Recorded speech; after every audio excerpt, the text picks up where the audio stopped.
Salut, vous êtes un entrepreneur, vous êtes un professionnel avec beaucoup de contraintes et vous ne savez pas toujours par où commencer, quoique vous ayez des outils numériques à votre portée. Salut, je suis Narcisse Kiwari, je me propose d'aider les professionnels et également des entrepreneurs dans la productivité. Aujourd'hui, nous allons aborder plusieurs sujets. Je vais partager avec vous un ensemble d'outils que je juge indispensables pour tout entrepreneur débutant ou toute personne, tout professionnel qui désire être productif dans son quotidien. Je vais donc pour cela partager mon écran très rapidement pour déjà aborder les différents outils que nous allons voir ensemble. Alors, les outils que je vous propose sont notamment Canva pour la création des flyers, Filmora, Restream, la diffusion, Calendly, Encore, Trello, WordPress et G Suite. La liste n'est pas exhaustive en tout cas. Alors, c'est quoi Canva? Canva, c'est un outil qui vous permet de faire des flyers de la manière la plus professionnelle qui soit. Vous n'avez pas besoin d'être un professionnel de la créa, mais simplement avoir une idée. Et Canva est très intuitif pour vous aider à matérialiser votre pensée. Je vous encourage à visiter. Le site, il est juste sur l'écran tel que vous pouvez voir. C'est canva.com. C'est un outil en ligne. Ensuite, pour le montage vidéo, nous avons Filmora. Filmora, c'est un outil également très intuitif qui s'adresse à des personnes amateurs qui aiment la vidéo, mais qui n'ont pas les connaissances pointues pour manipuler, par exemple, Adobe Premiere Pro ou bien After Effects, qui sont des logiciels professionnels très lourds également en capacité et qui peut vous faire planter la machine si elle n'est pas assez puissante. Filmora vous aide à faire des choses basiques comme couper des vidéos, comme augmenter, ajuster le son, comme monter également plusieurs photos ensemble. Disons, ce que vous pouvez faire avec votre téléphone, mais sauf que là, c'est sur ordinateur et c'est beaucoup plus professionnel et fluide. Pour les diffusions en live, pour ceux qui doivent streamer, nous avons Restream.io. D'autres utilisent StreamYard, c'est vrai, mais moi je préfère Restream.io à cause de sa stabilité et de ses nombreuses possibilités par rapport à cet autre outil que je viens de citer. Donc avec Restream.io, vous pouvez tenir des lives directement à partir de votre navigateur sans avoir installé un logiciel quelconque. Vous pouvez partager votre écran. Vous pouvez également inviter des personnes à votre live pour faire des interviews, par exemple, ou des duplex. Et vous pouvez également faire des diffusions à partir du logiciel OBS. Bon, ça, c'est un peu compliqué. On ne va pas aller là-dedans. On abordera cela dans le cadre d'une autre vidéo. Pour prendre vos rendez-vous, je vous propose Calendly. Calendly, c'est un outil formidable. Là, c'est vous qui présentez vos disponibilités à vos clients ou aux personnes avec qui vous devez travailler et à elles maintenant de choisir la date et l'heure qui les convient. Calendly peut être aussi utilisé comme une passe d'atterrissage du moment où les personnes qui s'enregistrent sont également, il y a une base de données qui est créée avec les adresses email et les coordonnées des personnes qui prennent rendez-vous avec vous.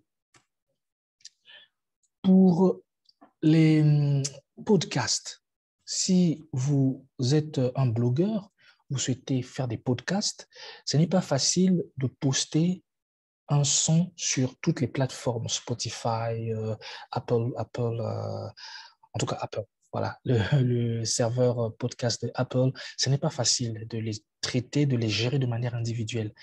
Encore de Spotify vous permet d'enregistrer une seule fois et lui va distribuer votre son sur toutes les plateformes de podcast, notamment Google, Apple et toutes les autres. C'est un outil formidable que je vous encourage également à visiter. En tapant Google, vous allez retrouver cela et c'est juste formidable. Ensuite, nous avons WordPress pour la création de sites Internet, pour également la CRM. C'est vraiment un tout en un, WordPress. L'avantage aussi, c'est qu'il vous propose des templates, des modèles que vous pouvez utiliser pour créer des sites en bonne et due forme, des sites qui peuvent paraître professionnels et voilà, augmenter, fournir le sérieux fortifier, consolider le sérieux que votre marque reflète. Alors, je vous encourage à utiliser grandement WordPress pour création de sites Internet, mais également pour la gestion de vos clients. Si vous avez aussi des cours que vous pouvez donner, vous pouvez également utiliser WordPress pour y loger des cours et c'est toujours possible. Pour la gestion de projet, j'ai un autre indispensable qui est Trello. Trello, oui, c'est un logiciel formidable qui permet de gérer des projets, que ce soit des projets individuels ou des projets d'équipe. Trello vous permet de créer des tableaux. C'est comme ça qu'ils appellent, c'est un ensemble de... C'est un tableau, c'est en fait un projet. Et dans ce projet, vous allez mettre des rubriques. Et à chaque rubrique, vous allez pouvoir renseigner ces rubriques-là de manière individuelle, l'état d'avancement, s'il y a des pièces jointes à ajouter, vous allez mettre ces pièces jointes. S'il y a des photos à prendre, vous allez mettre ces photos. S'il y a des calendriers, plutôt des dates à effectuer, plutôt à enregistrer, vous allez les enregistrer. Et c'est juste un outil formidable que je vous encourage à utiliser. C'est toujours un outil en ligne, Trello.com. Ensuite, nous avons, pour terminer pratiquement, la suite Google. Beaucoup parmi nous utilisons des adresses Gmail, mais peu savent qu'avec leur adresse Gmail, ils ont accès à une constellation d'outils. Je préfère utiliser le terme constellation parce qu'il y en a tellement des outils de productivité. Moi, j'aime utiliser l'outil Keep. Bon, je n'ai pas l'aperçu ici, mais il y a l'outil Keep qui fonctionne un peu comme Evernote. C'est comme un bloc-notes ou le sticker que vous avez sur l'ordinateur. Donc, vous pouvez enregistrer, noter tout ce que vous voulez dans Keep, du texte, des images, même de l'audio, vous pouvez attacher et c'est bien organisé. Vous avez Sheet qui vous permet d'ouvrir des fichiers, des tableurs, des fichiers Excel directement dans le navigateur. Si vous n'avez pas, par exemple, un navigateur, si vous n'avez pas le logiciel proprement dit. Vous avez Forms qui vous permet de créer des formulaires, enregistrer des gens pour assister à une formation et générer également une base de données à côté. Vous avez Drive. Drive, c'est le lecteur, c'est comme un disque dur virtuel que vous avez sur le serveur Google. Donc, vous enregistrez vos données dans ce disque dur virtuel que vous pouvez consulter à volonté. Et c'est juste fantastique. Vous avez naturellement Gmail que vous utilisez certainement. Et il y a Contact. Contact. Beaucoup de gens, je suis sûr que parmi vous, certains seront surpris lorsque vous allez cliquer sur Contact. Il y a là enregistré tous vos contacts si du moins vous avez synchronisé votre adresse Gmail avec votre téléphone.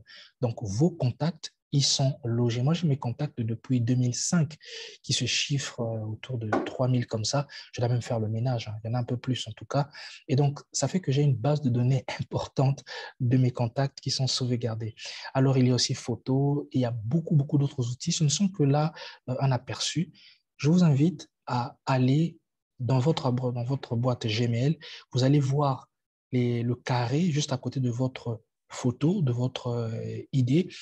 Et en cliquant dessus, vous allez voir s'afficher beaucoup, beaucoup, beaucoup d'outils très, très, très pratiques que je vous invite à découvrir. Finalement, nous avons aussi un outil, Photopea. Je suis sûr que certains parmi vous ont été confrontés à cette situation.